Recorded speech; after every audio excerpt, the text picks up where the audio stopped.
โอ้ตัวเกตตัวใส่เนาะจุกตีเนาะโอ้ตัวหมอกหลอดเต่าตัวจอกจะสีหน้าสมนอจีหล่อเนาะหล่อที่ตัวเราก็สัตว์ใหญ่เก่าจะเสียเก่าเดียวหลอดตัวใส่เนาะเต้อยู่กับตัวเกตสิเนาะ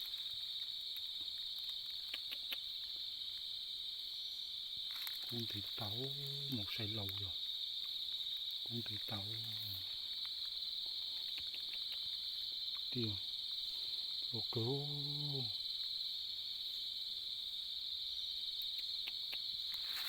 khạc cơ này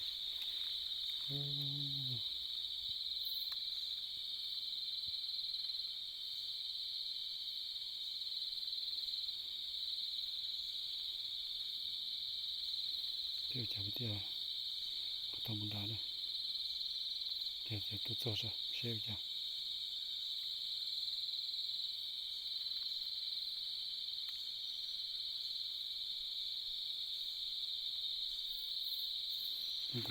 bột tê nữa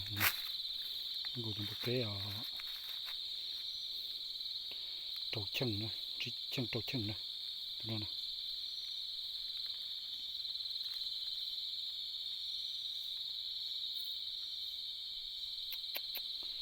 vô tôm mộ nữa tôm mộ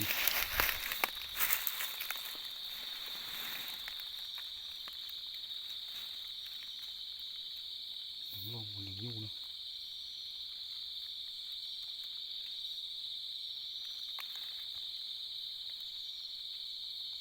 cho sắp bao tù mình nhủ nhọ cho trình độ lọ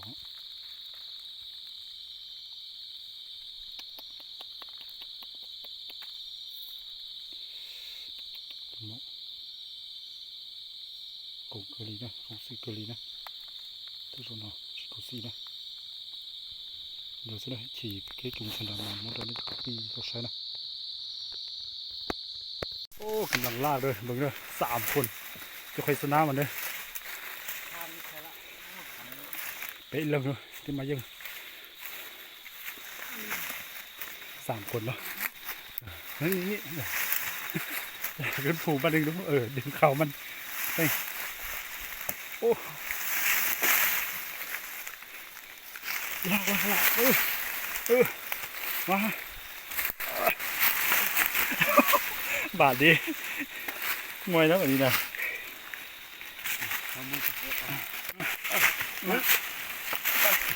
ไป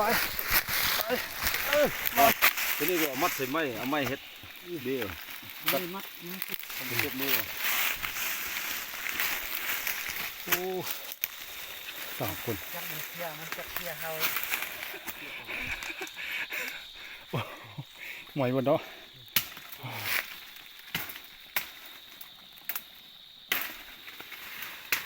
ทอนเผาหมูปลาตัว6 กรัมเลยเนาะ5 กรัมเลยเนาะปลาบนยาวกันนี้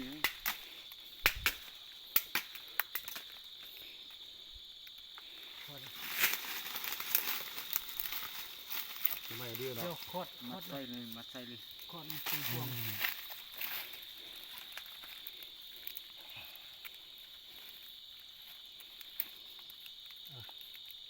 โคตรแค่นั้นแหละมาปลาหอยจะยิ่งอยู่ด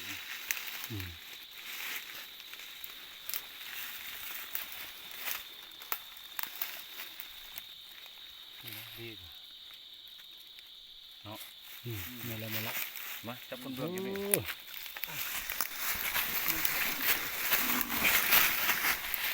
ส่งคนลงใส่ไปที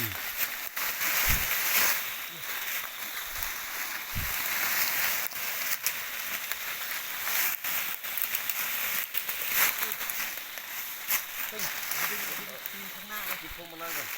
เอาทีมข้างหน้า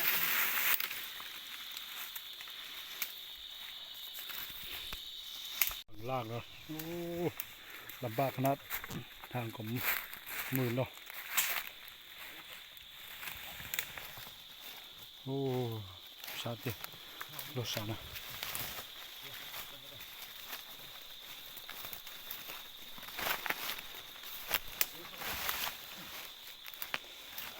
เฮ้ยโอ้ลากมาถึงแล้วเนาะ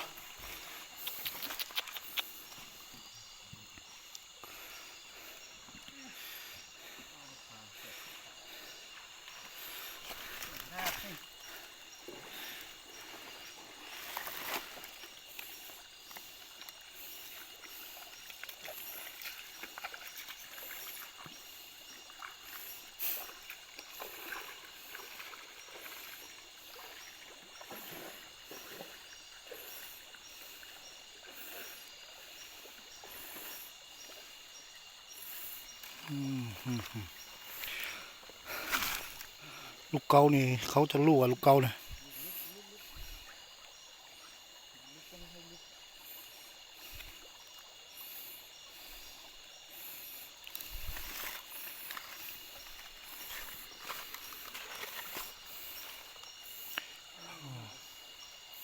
ใหญ่แท้เนาะ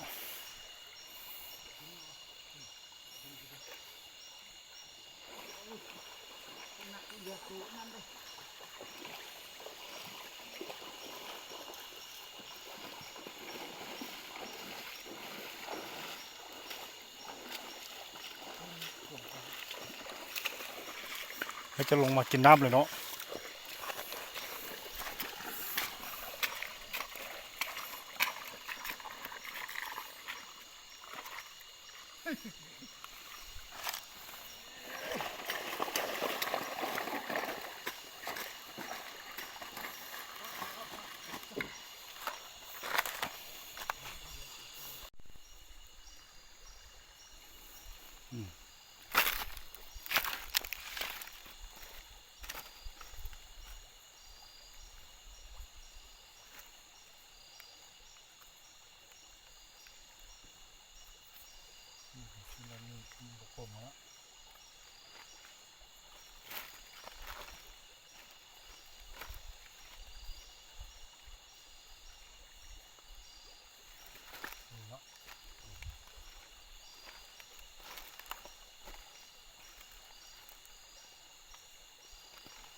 ใส่บักลอย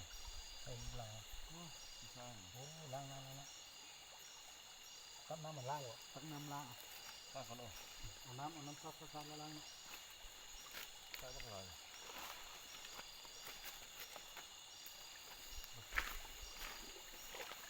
น้ำมัน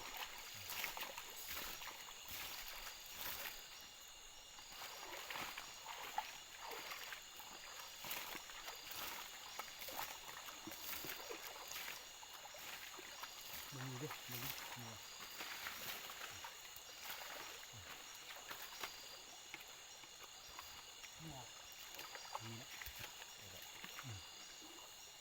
่ก็นี่ล่ะแล้วเราทีนี้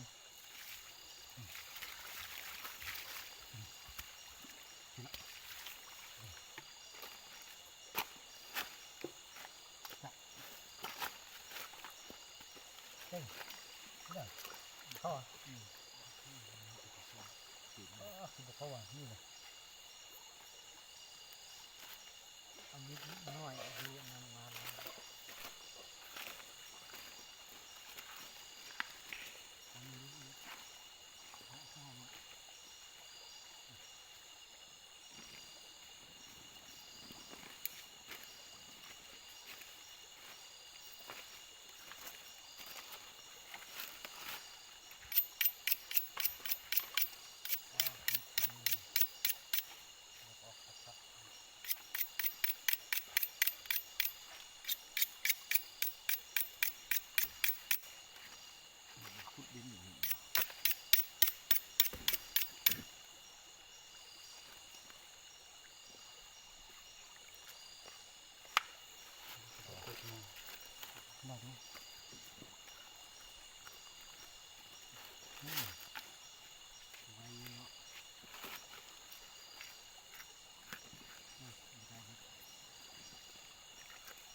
เตะสด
มันไม่ได้มันออกเนาะ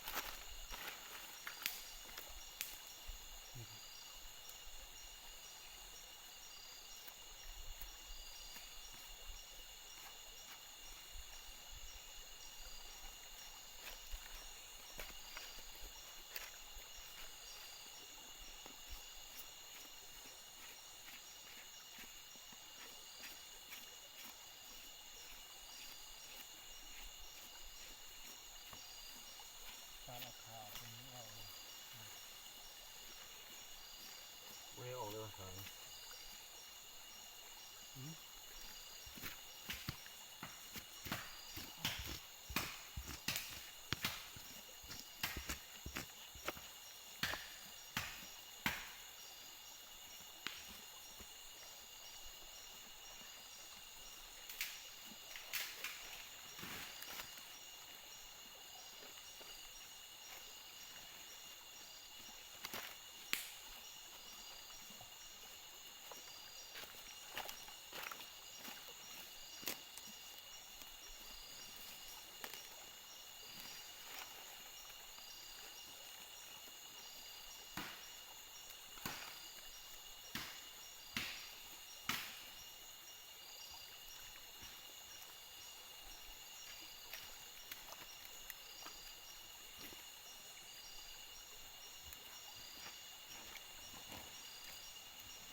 ทำไหนเนาะวัวเกือบต้อนเลยเนาะเนาะของมันเนาะเนาะ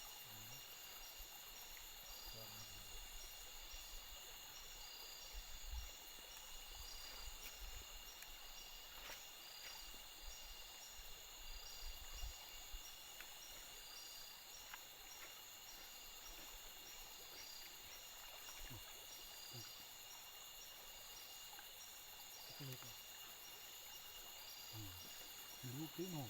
ดุเลย ลูกเนาะ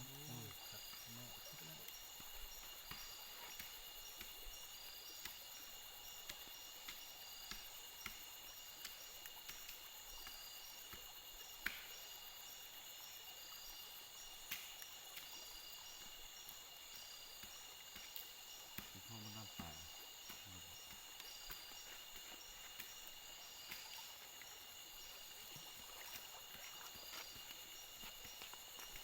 ของตามสั่งเถื่อนเนาะ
ต้มเลยเนาะ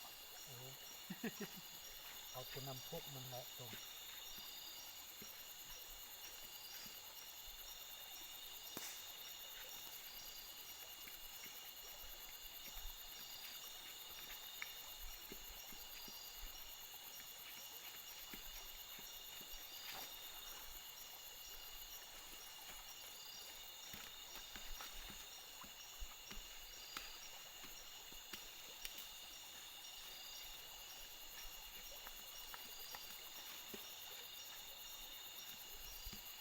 คิดว่ามาทำอีนี่ถึกดีสุดละ เข้าหัวมันเลยเนี่ย สำคัญมันเนาะ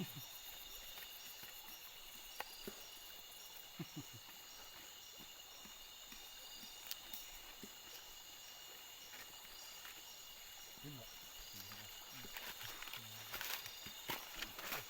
ตายแล้ว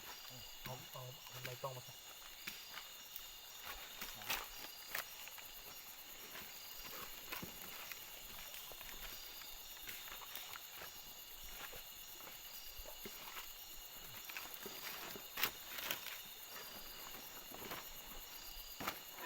โอ้ยหยุดเนื้อนั่นแหละ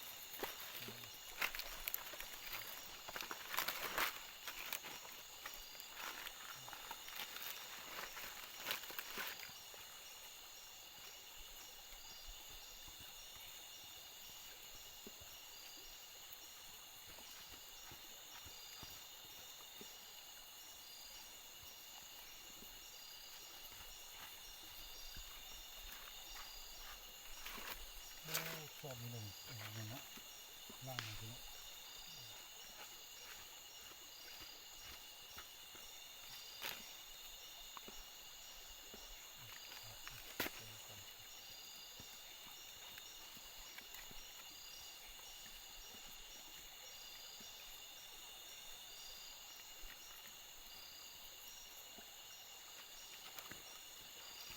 พวกก็บินไปบินมาอยู่ฮัทที่มักมอนเฮ็ดค้าให้ปืนคอยสุด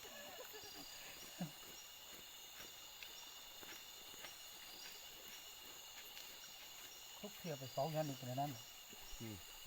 ใส่ขวด หลุดมันคือให้มีข้างเลย ที่ปีนเอาโอ้ชอบเลยเนาะยิงหัวมีเดี๋ยวนี้ชอบพวกเลยว่ะมีอยู่นี่เลย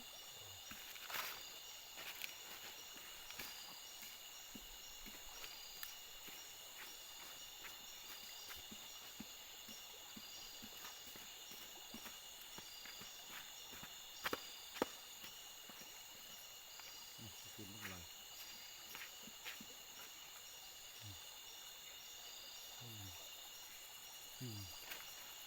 โอ้หนีหลายคนเนาะ นี่ หนีหลายคน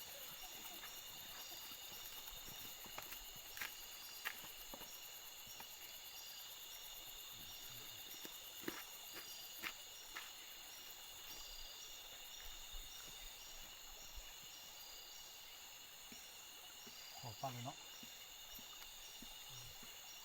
ลอกเมื่อเราตัดเลย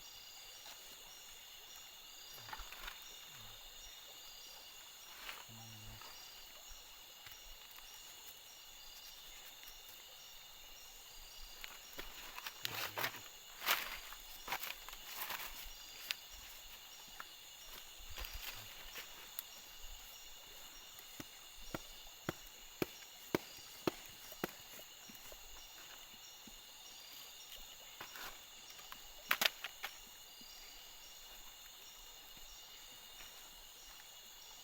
มีบุคคลเลย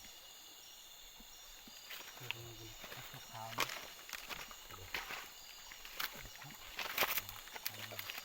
โคตรหานะ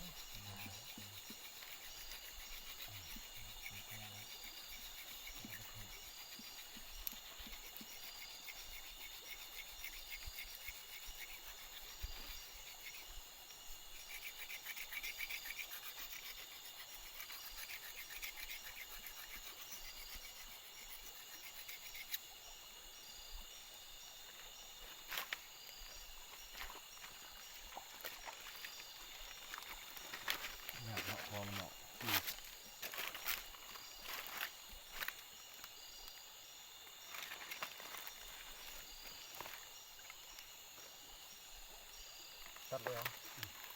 ทำนี่เลย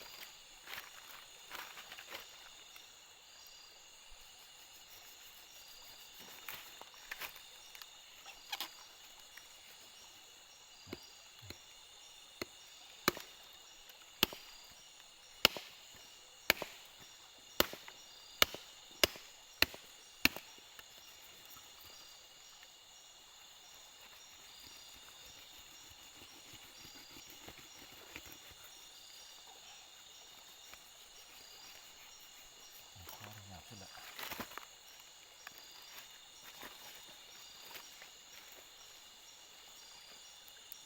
ข้าวเหนียวออกเลย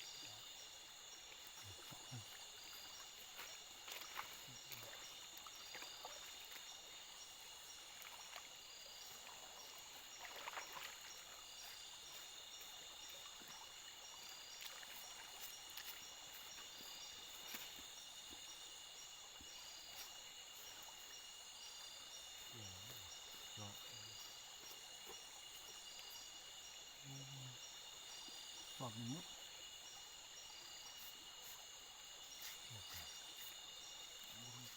ดิบเลยเนาะตัดดิบเลยเนาะคัดซะละดิบเลย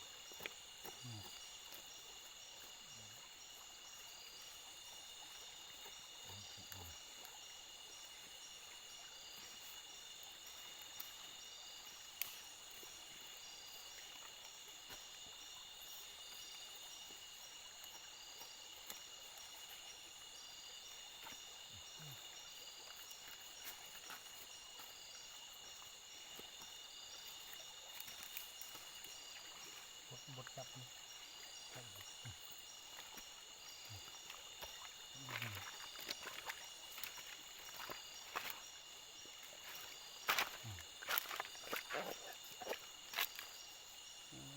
ขาคุกเกิดทุกข์อะไร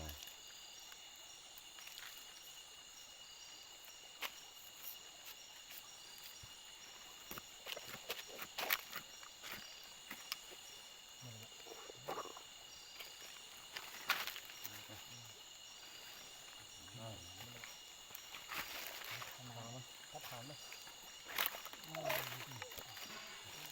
ปืนใส่เนาะโอ้โห มูลเลยเป้าเลยนะ เขาเนื้อ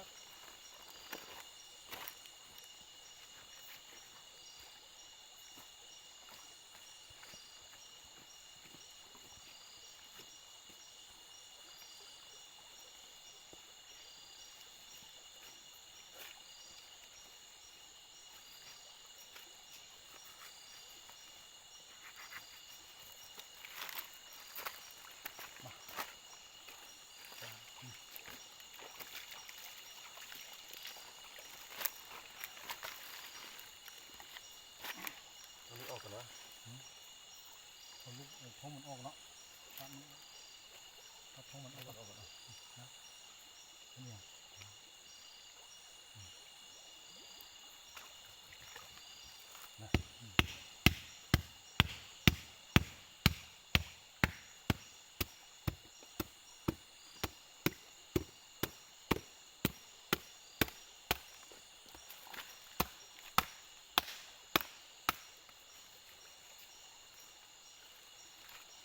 กำอยู่ครับ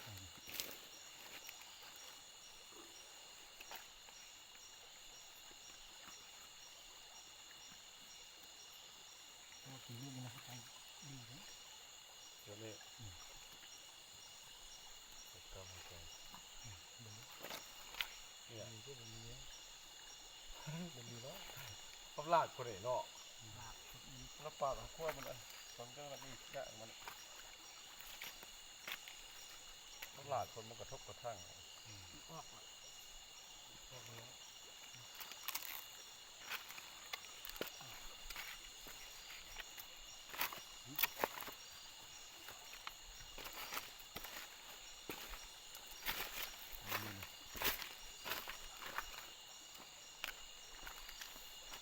ลากออกมาเลยเนาะ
เว้ย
ตัวนี้เอาตัดออกมาก่อนเนี่ย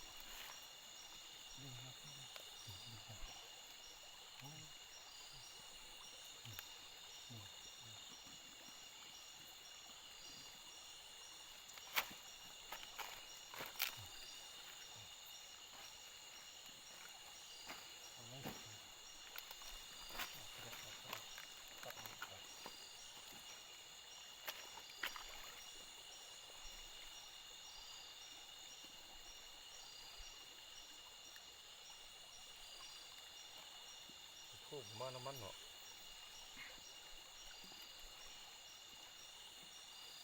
มันคือพื้นได้แล้วเนาะ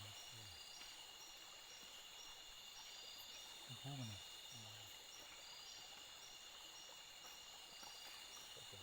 มีตุ่มใหญ่เขาไปเอาไปพูมา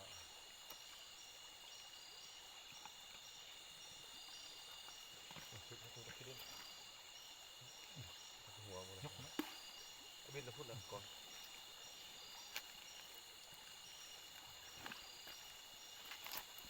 มีทางบริบูรณ์นี่เนาะ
สว่างคือกันเนาะ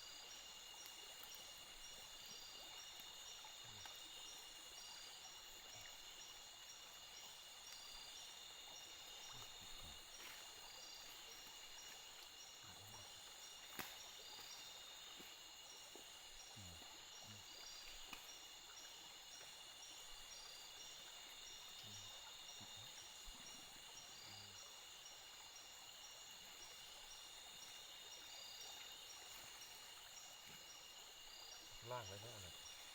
คั่วอยู่พุ่นนะ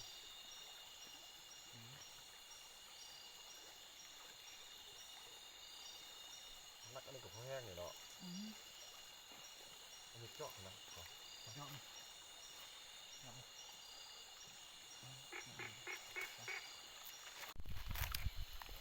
โอ้เริ่มแล้วเด้อกินน้ำก่อนตักน้ำบุญมาเด้อพี่น้องเอ้ยสูบเบาเท่าเลยเนี่ยผักสุดใส่จุเนี่ยเพี้ยเป็นเพี้ยโอ้หอม สดๆเลย มีครบ นี่คักกับบ่อเท่า มี อาหาร หัวใจ โอ้ปลาเนาะ มีเขาที่แซ่บสำได้อีก ต้องกินอยู่บ้านนั่นบ่ซ้ำเฮา อืม เขาได้กินแต่เบียร์แต่เราละล่าง แม่นโอ้คักกำลังสวยเด้อย่างเต็มอยู่แล้วเส้นล้วนๆคือนะโอ้คักหัวมันทีนี้คือย่างให้มันดีก่อนโอ้ซีนนี่ก็แห้งดีนะซีนนี่นะ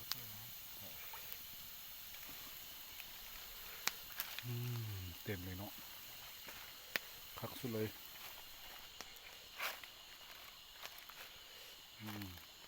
เอาซุปบะเถากันเลย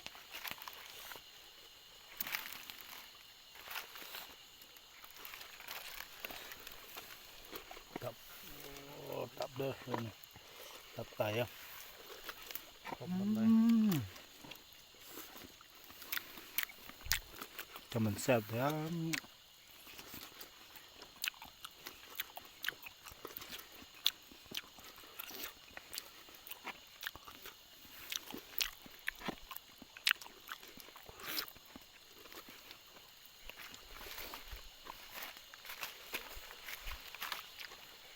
มันจะได้เอาใส่หม้อได้อ่ะนี่ ว่าเอาไปปลา แกงไหลเขาได้เนาะน้ำไหลเขาได้เนาะ ไฟฟ้านี่เอาไว้ ไปปลาเนี่ยก็ส้มขึ้นไว้เอาเนาะอันนั้นก็เป็นแกงตอกเลยเอาเบาเท้าจัดการจริงเลย มันพวกเทียมเนาะใบเผงแล้วอ่ะแก้วติดก่อน งอมันก็ใส่นั่นเองเนาะมันใส่นั่นบุกหอมเอามา ใส่ผสมวะ ผสมกับบุคือละเบิ่งนำ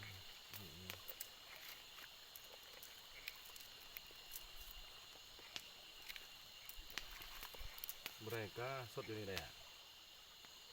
ติดออกล็อกเนาะยามันเติมเอาบ่เท้าจัดการ เอาใบไม้แล้วเนาะปืนเดียวเดี๋ยวต้องให้มันตัวต่อตัวตะกุดเนี่ยชื่อปอมเจ้ารู้ปอมปกตินะอยากปกติตัดอยากเดี๋ยวจีบังเขาปืน ไว้ให้มันตัวได้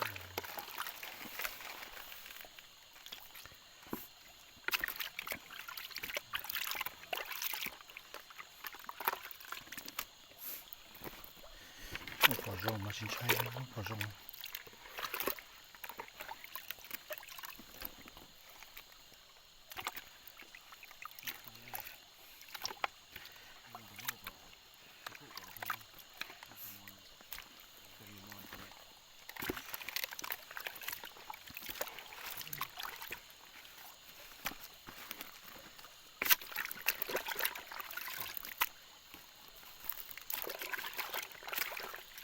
เราไม่เทียบนักสุดท้าย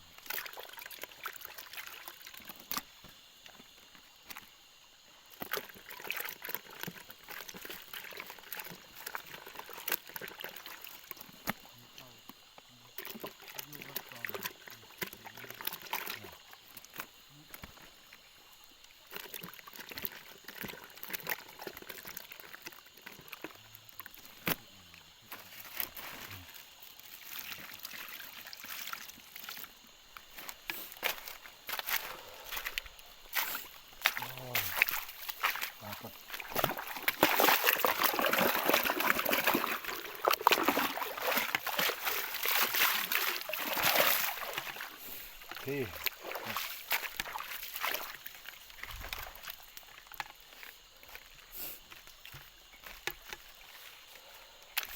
สูบบะเท่าเลย ลงหมดแล้วก่อนเย็นเนาะต้องเสียคู่หมดแล้วก่อนเย็น เราดึงตองมากวะผสม หมดนะ ลงโลใส่คู่มัดแล้วจะค่อยเยิ้มใหม่ ใส่นี่หมดเลยมันนอนอยู่ในเนี่ยแล้วก็มึงเย็นเอาข้างหน้าเสร็จเสร็จมอครับลงหมดเลย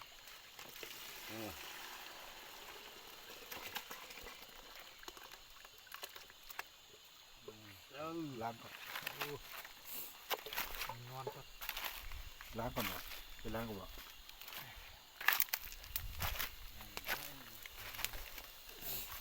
ไม่จริงข้างใกล้ต้องฉันระเบียบแล้วชื่อมันนะแล้วสวยหน่อย มีกีปลา สวยสวย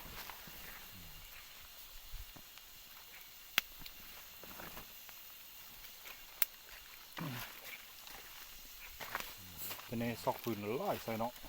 เราในนั้น บนกับซอยกินหมดซอยเสร็จมาปั๊บนี่นี่เนาะ เคยรอบขยะที่นี่ทำมันคือให้ให้นะ เดี๋ยวให้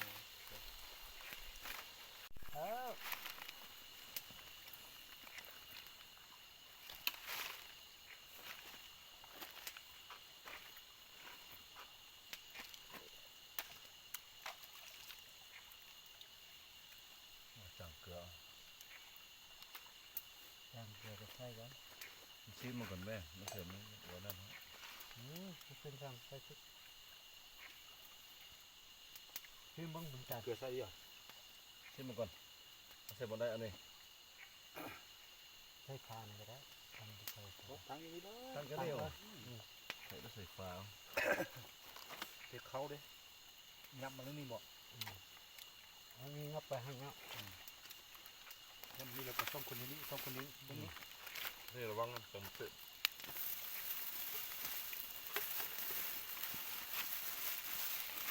ฮะไปแล้วเก่งๆว่ะหลักนะนี่สมอง สมองเอาเกลือมาติ้งรถ ปัดโท มันดำนั่นคือ นี่บ่มาตีมาเลย จัดการรถ พอแล้ว จำเลยมันจำเลยกัน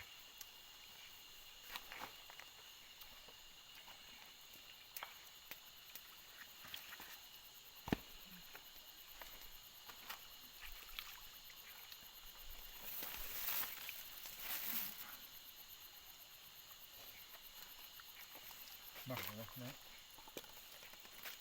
คือทุกชนิดเข้าผมยึดไปย่าง มีนะฮะนี่อะไร อ๋อ เสื้อให้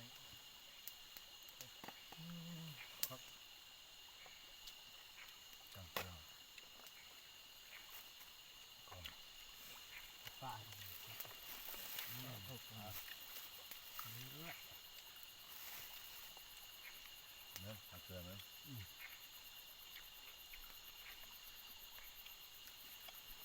เข้าแล้วก็ใส่เต็มรีกำเฮาย่างไปบนไฟไม้เนี่ยย่างพุ่นนะเรายังจะไปคั่วหอกแล้ว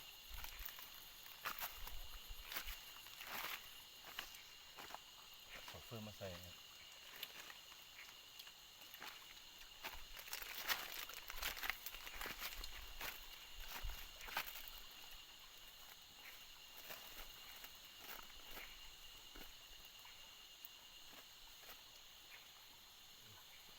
คนเลยเยอะเลยพอชอบอีก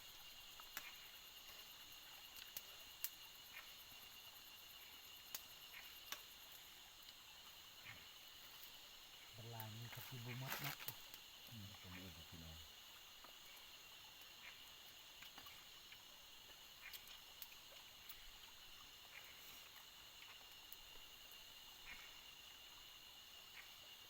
กินข้าว4 ชั่วโมงเลยนะอยากกินอยากกิน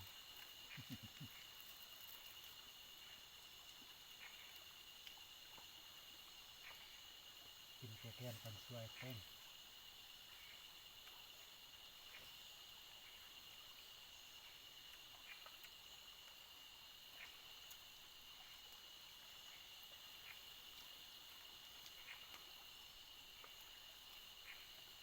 งอมปลายเนาะ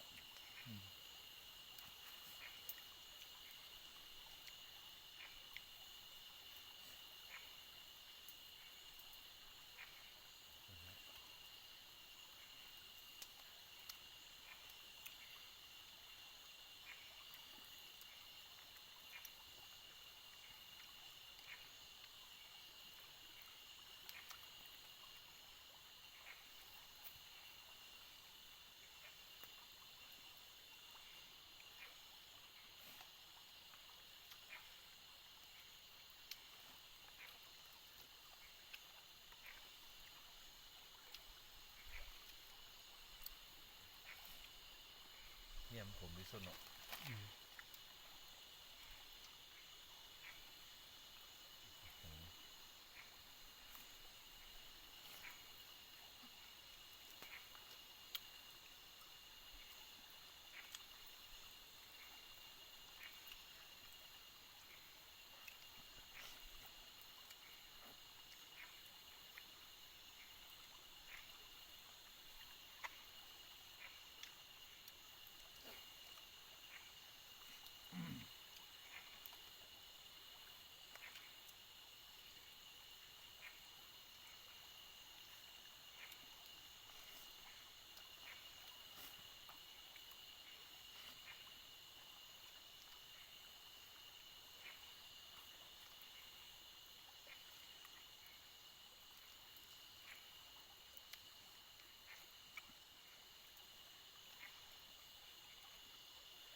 กินจะได้กันอยู่นะ เอางมมันอิ่ม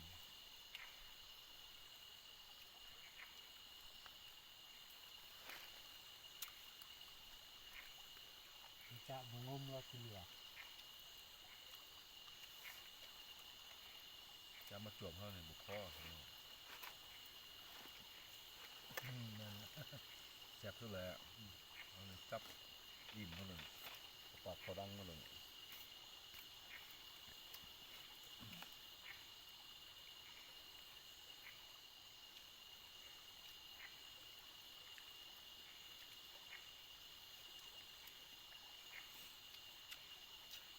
มันเป็นมันหรอก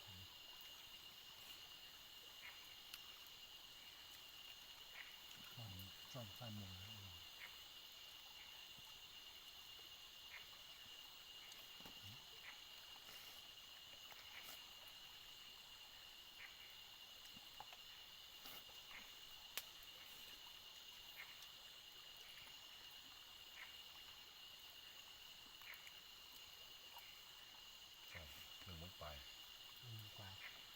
อง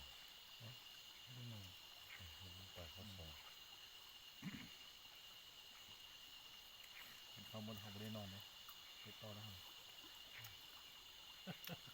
หนักคนหนึ่งแล้วเนาะมันคุ้มค่าเลยไม่ได้นอนไม่อื่นไปหัวประเภทเนาะเป็นปีเนาะ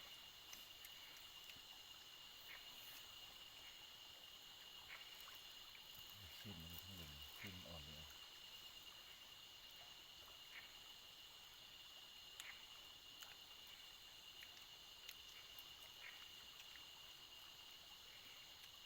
ซีนอ่อนซีนซีนเล็กแข็งเนาะ ชิ้นอ่อนแซ่บมั้ยแซ่บเนี่ยมันม่านหลุมเนาะมีน้ำมัน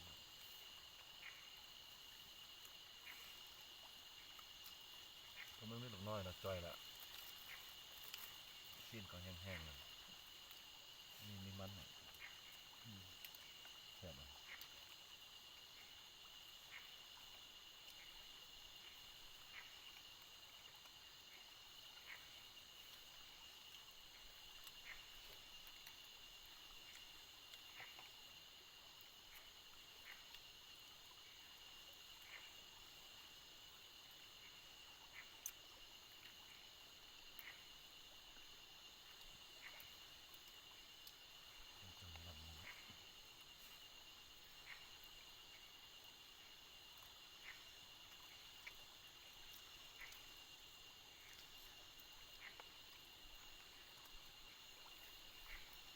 จุเขาออกไปก็บ่ได้หยังพุ่นเนาะบ่เห็นห้อยครัวหยัง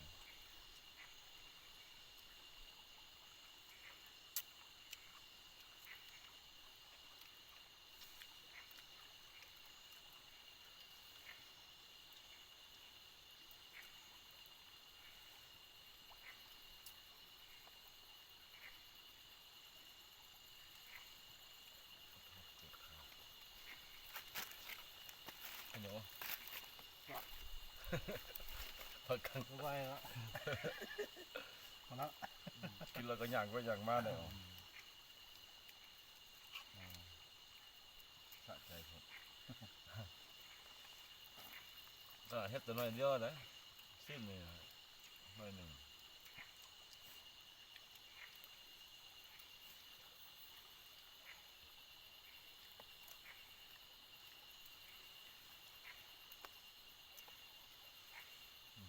ลงจังหน่อยเถอะอื่นบ่ต้องเฮ็ดหยังกินก็ได้กินแต่นี้ก็เลือดตาย ผู้ใดจะชีวิตร้อน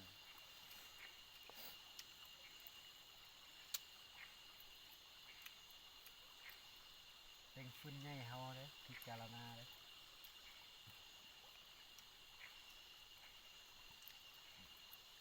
ก่อนอื่นมันต้องคั่วหอกก่อน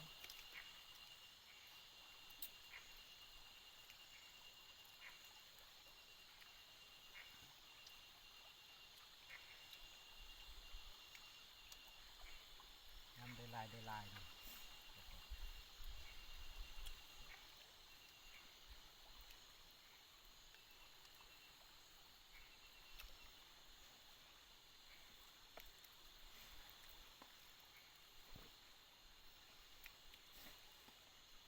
อิ่มแน่นที่สุด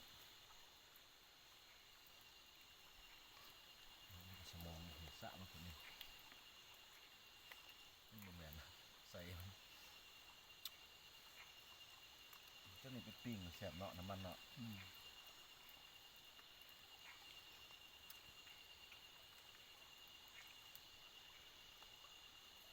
นี่ไปขายอยู่ห้านอาหารจังหวัดเท่าไหร่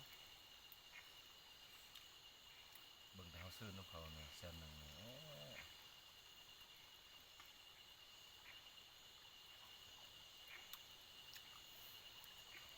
ไม่อยู่ท่าอาหารมันไม่ได้ของไม้แบบนี้เนาะ แต่ตัวเย็นเนี่ยเขา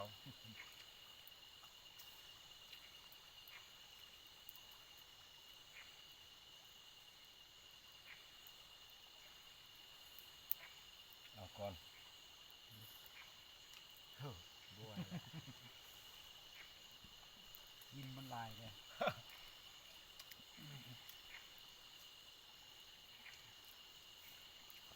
เดี๋ยวบ บิ่งยังอาหยะหั่นอ๋อก็ได้ฟันอีกในบ่ฮู้ในว่าน่ะสดจังเลย เมื่อฝันเราอื่นเราพาขับท้องออกเลยเอาปืนแค่เบนนั้นไปเลย อืม เนาะ ฟันมันตัวน้อยเนาะใส่อันสอบไปเลย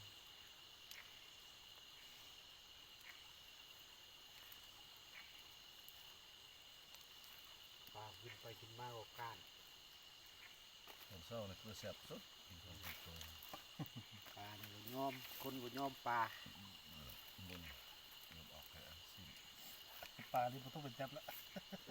จับแล้วแหละ โอ้ปลาเนี่ยเกทอนี่ ได้เสี้ยนมันจับปลาเลยเป็นได้เสี้ยน คุณเยื่องเนี่ยมันแท้ว่าบ่ได้กินเด้อแต่ฟันตัวยังเนี่ยกินตัวยังมันเป็นยาเลย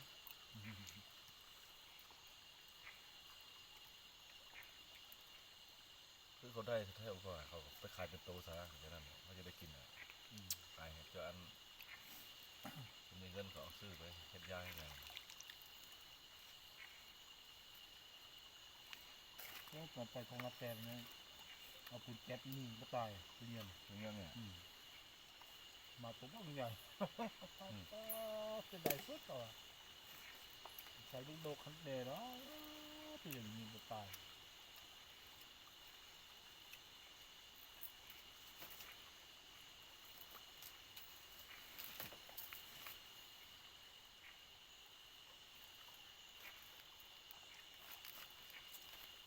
คือเขามันมาเกิมขมูเขามาเกิมมันนะเหมา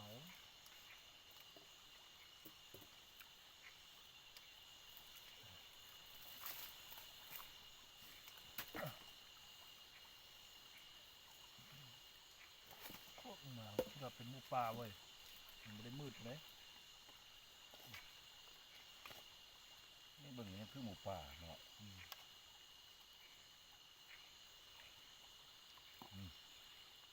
ว้า ดูดีว่าตัวเนี้ยเว้ย การในไฟกับบ่มีเนี่ยความอิ่มเอาฟืนใส่ฮะเอาหอมมาล้นก่อนพวกหอมมาเสียบเสร็จ มาเจอเงี้ยแกนกิน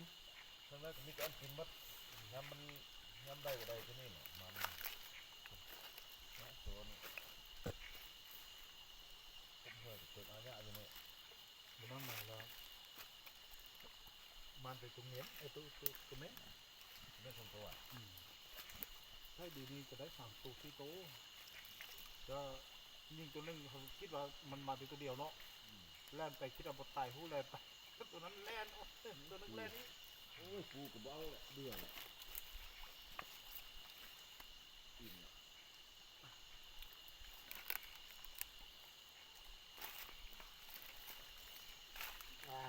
เต็งติดดับหนึ่งว่ะ ผมเล่นน้ำสุดซิ่ง ซ่าเขาตีหนัง หนัง โอ้พันดีที่กลับบ้านแล้วเนอะอย่างสินสุดเลยเนาะ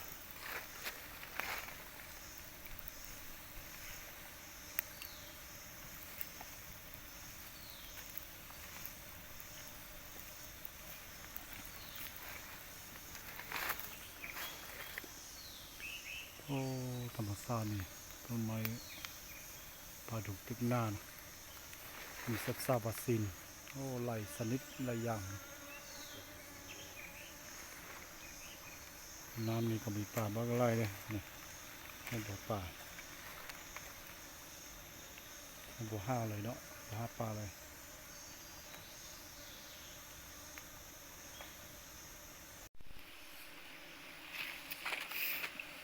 เป็นสินปลาต่อแพงไปนะ หอกแห้งสุดงามสุด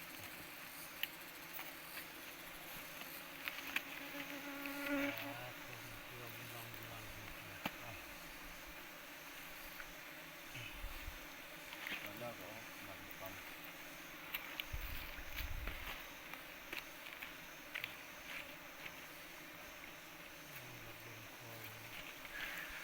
เ